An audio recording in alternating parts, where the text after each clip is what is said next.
Na TV do Povo, na TV do Povo aí, gente! Olha o Marquinhos Medeiros aí, gente! Beleza, beleza, beleza! Amigos e amigas da TV do Povo, nós que temos o compromisso de levar até vocês homens e mulheres que fazem a diferença em nossa sociedade. Pessoas que, através das suas ações, de suas histórias, trazem melhoria da qualidade de vida para o nosso povo e para a nossa gente. Hoje, o nosso entrevistado é mais que especial. Ele que dedicou a sua vida aos estudos, à política e principalmente fazer com que o nosso estado possa prosperar. A gente vai começar a entender esta história conversando com Paulo Serra. Paulo, é um prazer em tê-lo na tela da TV do Povo. Prazer meu, Marcos, prazer a todos os ouvintes. É sempre bom estar junto com quem discute política. Vamos que vamos. Paulo, eu gostaria que você falasse de você. Quem é Paulo Serra? Rapaz, sou um formado em Direito, nunca fui advogado, porque não fiz a ordem OAB, né?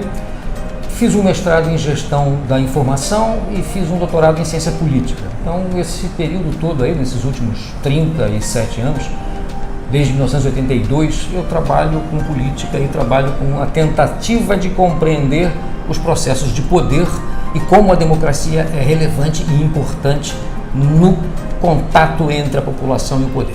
Nesse sentido, a gente sabe que parte da população e da imprensa endemoniza a política. E a gente sabe que você abriu a torneira da tua casa, já começa a pagar imposto, acendeu a luz, paga imposto, desceu ali, demorou para pegar um transporte público, você está tendo dificuldade, ou seja, tudo na vida é política. O que você fala para essas pessoas? A primeira questão nunca esqueça que a disputa do poder é o que move a política.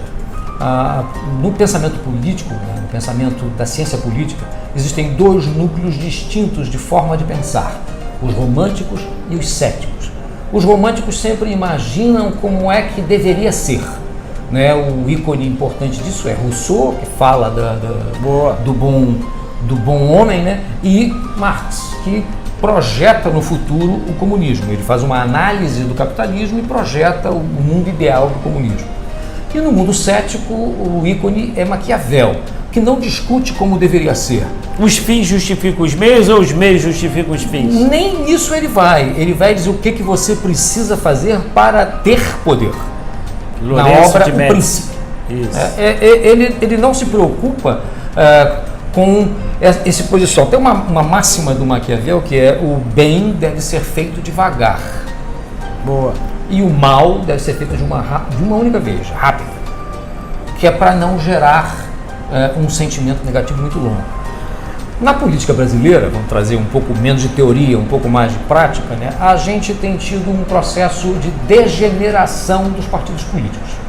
Os partidos políticos hoje estão muito mais próximos de uma agremiação eleitoral do que efetivamente de um partido político. São poucos os partidos que ainda têm um pensamento que os une. A maioria trabalha apenas como eleição. Hoje tem quantos? 30 aí? Somos 20 ao todo, oficialmente. É porque houve fusões e houve as federações que estão diminuindo também o número de partidos. Acho que quando a gente chegar num número entre 5 e 10, a gente vai estar com um espectro político razoável. Nesse sentido, como você avalia a conjuntura política do Estado do Rio de Janeiro? Você foi candidato a... Fui candidato em 86 a deputado estadual, em 90 a deputado estadual e em 96 a vereador aqui na capital. E como é que você avalia a conjuntura do Estado, do município? O Estado do Rio de Janeiro perdeu nos últimos 40 anos uma capacidade econômica brutal. Por quê? Por vários motivos, e eu acho que o principal deles é que as nossas bancadas federais nunca pensaram no Rio de Janeiro.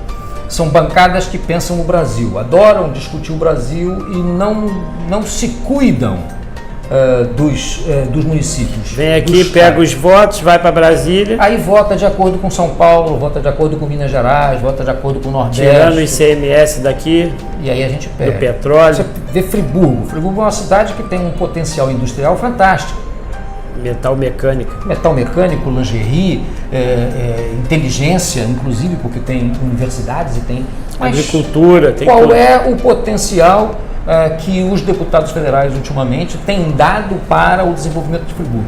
Estou falando de Friburgo, Teresópolis, Petrópolis, Carmo, com todos os municípios da região serrana. Teresópolis tem uma empresa lá forte na área de informática que é premiada mundialmente. Sim, Petrópolis tem um a SEMA, laboratório. que é um laboratório de turbinas, que faz A Selma. a Selma, isso, que faz regulagem de turbinas. Mas o que a gente, como população, sabe do desenvolvimento desses municípios? Muito pouco. Nesse sentido, a conjuntura nacional, como é que você vê? Hoje a gente está com uma presidência da República na mão do PT, de um processo muito, a gente chama de dicotômico. Tá? Dicotômico é quando você tem duas ideias que são antagônicas entre si e só uma delas pode prevalecer. Esse processo, também teorizando, ele é diferente do dialético, do processo em que você tem duas ideias que se confrontam, mas que no final gera uma síntese. Tese, antitese, síntese. É o princípio da ciência. Mas a gente tem usado ultimamente no Brasil um modelo apenas dicotômico. A ideia de A contra a ideia de B são inimigos e um tem que vencer o outro. Isso é muito ruim. Acho que o atual governo vai ter muita dificuldade no Congresso. O Congresso foi eleito com uma base mais conservadora do que a esquerda, mas o governo é à esquerda. Esse conflito não vai se resolver de maneira muito eficiente. Então nós temos aí... Haja emendas parlamentares? Eu acho que esse vai ser um campo de batalha permanente. Emendas parlamentares, projetos de lei do governo. O governo vai ficar refém? O governo é naturalmente refém do Congresso. Desde a Constituição de 88, que é uma Constituição de modelagem um pouco mais legislativa, né? Pensando num parlamentarismo, e isso deu ao Congresso muito poder, muita força. Então não tem como o governo, seja ele qual for, o governo anterior teve esse problema, e esse atual vai ter também. Fechou com o Centrão. Imagina, o Fernando Henrique, quando foi presidente da República, apanhou a beça, foi chamado de direita, porque se aproximou do PFL. Quer dizer, o PT, quando fez a mesma coisa, não fez um movimento para a direita. Então você percebe que isso é uma narrativa que defende uma ideia e fala mal da outra. E como você vê o futuro da política na vida das pessoas? A gente sabe que, infelizmente, vários são os meios que se utilizam para que possa transformar a classe como uma classe que seja voltado a crimes, que seja voltado a realizações pessoais e principalmente a práticas na política que não são republicanas. O que você acha que deve ser feito pelos políticos que possa mudar essa ideia na cabeça do eleitor? Eu te diria que o ideal não é que seja feito pelos políticos, mas por você. Você cidadão, você político, por todos.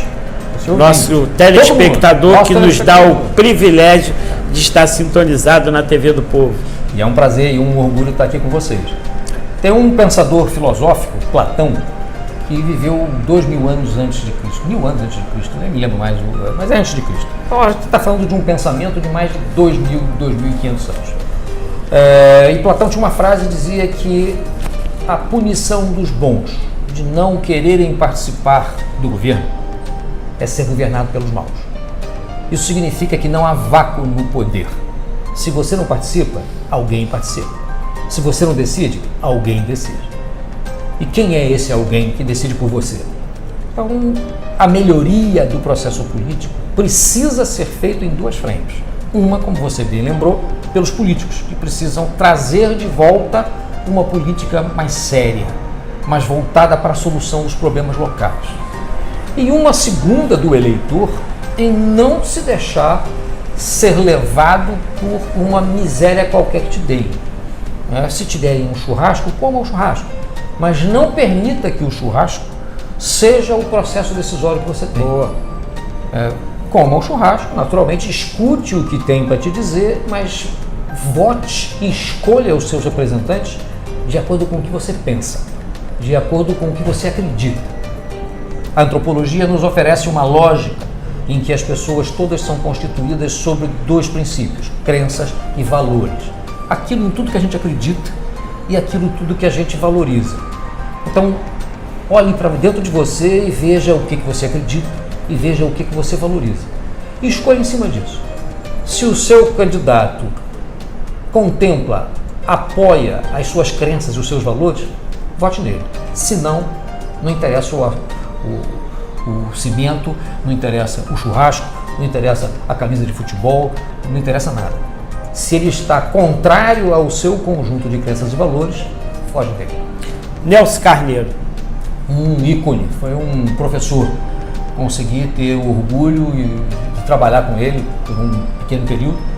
E é uma pessoa que tem, assim, na minha formação política, um homem de muita coragem, um homem de muita determinação, um homem que lutou pela melhoria da família, pelo conceito do amor, não pelo conceito apenas da legislação, que na época proibia, por exemplo, que um filho tido fora do casamento não pudesse ser registrado pelo pai.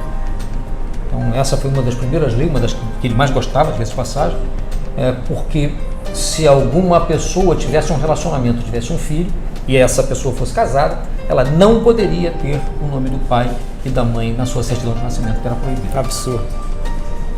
A gente supera esses absurdos justamente com o trabalho de homens como Nelson Carneiro. Boa. Aspásia Camargo. Uma ídola. Trabalho com ela já tem 17 anos. A Aspásia hoje está como presidente do PSDB do estado do Rio de Janeiro. A Aspásia é uma socióloga, uma cabeça brilhante, uma capacidade de pensar e trabalhar fora do comum. E essa atividade dela traz para dentro desse campo político que a gente estava discutindo, né, partidos, uma nova configuração do que deve ser política. Na verdade, não é nem nova, né, porque ela já foi assim. Né? Você deu o exemplo de Nelson Carneiro, eu convivi com Nelson, convivi com Moreira Franco, convivi com Rua Guarani? Rua Guarani? Não me lembro. A rua lá em Niterói, onde o Nelson Carneiro... Nelson, lá de São Francisco. Isso. Eu estive lá várias vezes com ele. Eu convivi com o Tancredo Neves, né? Então tive essa possibilidade de aprender com pessoas, com ícones da política nacional, que pensavam a política como a Aspásia pensa. A política... Moreira Franco tem uma frase muito interessante que diz que a política tem que ser o encontro do conhecimento com o voto. Só conhecimento não resolve, só voto não resolve. Eu preciso fazer as duas coisas se encontrar. Boa. E acho que o ícone do conhecimento hoje na política do estado do Rio de Janeiro, eu poderia dizer que é a Aspásia. E a Aspásia, qual é o futuro político? Quais são os planos que ela tem daqui para frente? Ela exerceu o cargo de deputada, vereadora? Ela foi vereadora na capital e foi deputada estadual. E na última campanha que nós fizemos com ela foi candidata ao Senado.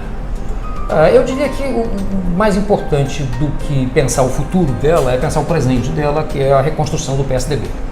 Nós estamos, nesse momento, trazendo de volta um partido que foi muito vilipendiado, destruído, massacrado por práticas políticas não muito democráticas, não muito republicanas. Então, eu acho que mais importante do que o futuro é o presente. O presidente nacional do partido, que é o governador do Rio Grande do Sul, Eduardo Leite, tem uma frase que é icônica para a gente, né? O futuro nos une. Então é isso, temos que trabalhar no presente para que tenhamos um futuro que nos une. E esse futuro que nos une, aonde entra o eleitor, o cidadão? Ele é fundamental. Na próxima eleição, a eleição municipal, o Brasil tem um modelo de eleição que sempre se divide entre base e poder. Base são as eleições municipais, onde a gente elege vereadores e prefeitos. A gente costuma dizer que eles não têm poder porque eles não têm judiciário e eles não têm poder polícia, né? Enquanto que um governador e um presidente da República têm tanto relação com o judiciário como tem também forças policiais. Então essa eleição de base é fundamental. Todo problema que você vive no seu município. Você não vive em Brasília, você não vive problema no Rio de Janeiro, apenas que você viva no Rio de Janeiro. Então é fundamental que na próxima eleição a gente construa candidaturas eficientes, vereadores eficientes, que lutem pelas coisas que você acredita e pelas coisas que você valoriza, E eu acho que essa é a ação que o eleitor tem pela frente. A gente vai construir um futuro, sim, com certeza. A gente olha o futuro. Tancredo Neves tinha uma frase boa também, que ele dizia que caminhar se faz com os olhos no horizonte e os pés no chão.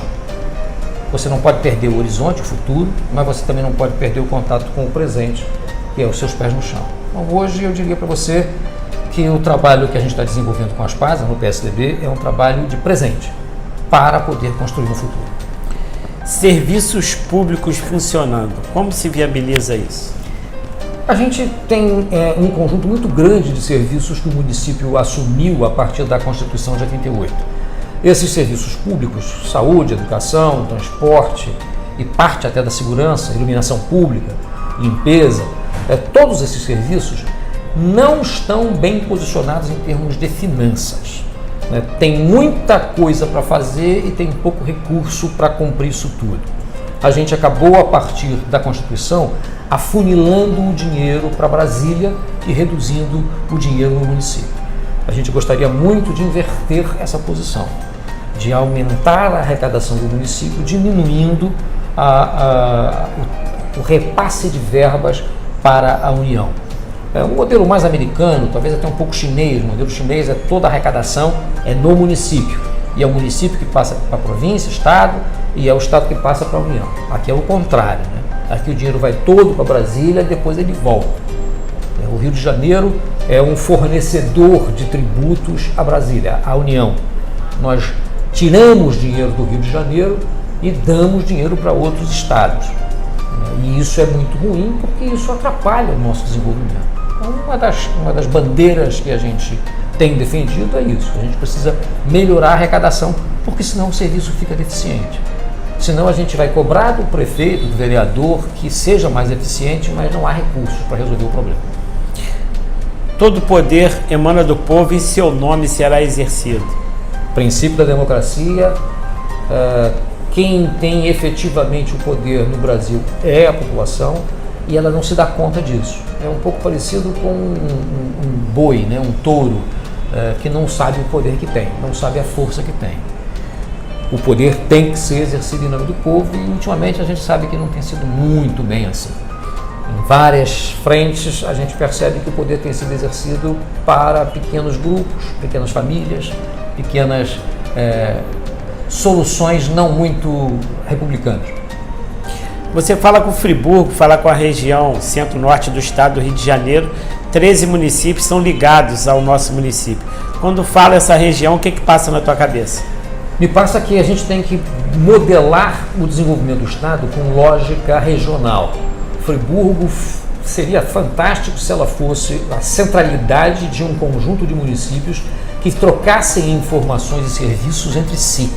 Então, Friburgo pode ser uma espécie de capital de um conglomerado de pequenos outros municípios que estão em torno dele, para a gente resolver problemas de saúde, problemas de lixo, problemas de transporte e problemas mesmo de governança. Solução. É muito pouco provável que a gente, no longo prazo, consiga acabar com o município, né? Deixar de ser município. Vão continuar sendo municípios. Mas é fundamental que a gente pense aquela região como um núcleo em torno do qual a gente consegue aumentar o desenvolvimento. E acho que Friburgo é uma capital do interior do estado do Rio de Janeiro. Paulo, a gente sabe de seus afazeres, sabe a quantidade de pessoas que tem aí, que você tem que atender. Eu gostaria que você deixasse um recado para o telespectador da TV do Povo, você que é tão inteligente, tão habilidoso e conhece tão bem essa prática política.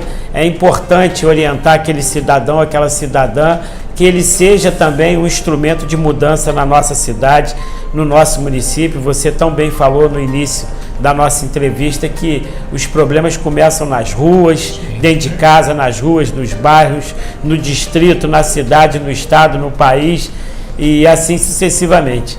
Gostaria que você se utilizasse da tela da TV do Povo e deixasse uma mensagem de otimismo, de carinho, de esperança para esse povo tão sofrido, mas guerreiro. É isso. A vida é dura, a vida nos leva a muitos problemas e algumas soluções, mas o que nos move é a esperança.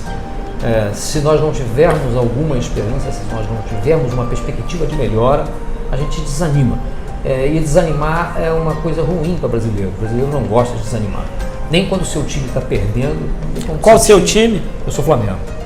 Então tá com a cabeça inchada. Faz parte do jogo. Saudações tricolores. Parabéns, vocês estão crescendo e é muito bom ver o Fluminense crescendo. Como ver o Vasco, como ver o Botafogo. Isso é democracia. Inspirado por quem? Por quem? Não sei. Pelo Flamengo. Bom. Vocês têm tanta vitória que a gente tem que se inspirar em vocês. Não, o importante é isso, é a convivência democrática com os diferentes. Então não percam a esperança, não imaginem que um problema pessoal possa ser resolvido num único estalar de dedos. Não é. É um trabalho. Não percam a esperança de que a situação da sua rua, do seu bairro, da sua cidade possa ser melhorada por pessoas que queiram ajudar. E influencie, converse. Não perca os seus valores, não vote contra os seus valores, contra as suas crenças. Procure um representante que represente aquilo que você é, aquilo que você pensa. E dessa forma a gente democraticamente, aceitando as diferenças, aceitando as opiniões, inclusive contrárias, a gente vai crescendo e vai melhorando. Eu gosto muito de um conceito que é proposto, trazido por Cristo. Cristo não chamava o outro. Cristo falava o próximo. O outro é um conceito que me coloca com certo antagonismo, porque ele é outra pessoa, ele é diferente de mim. Próximo é o que me aproxima. Então, olhe as diferenças não como o outro, mas como o próximo. Existem pessoas que lutam um dia, são importantes. Existem pessoas que lutam 10 anos, são mais importantes ainda.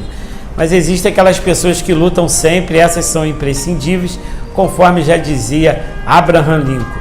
Nesse sentido, eu quero parabenizar essa quantidade de informações que você acumula e principalmente de ensinamentos que você consegue, através da sua fala, através do seu entusiasmo, passar para as pessoas.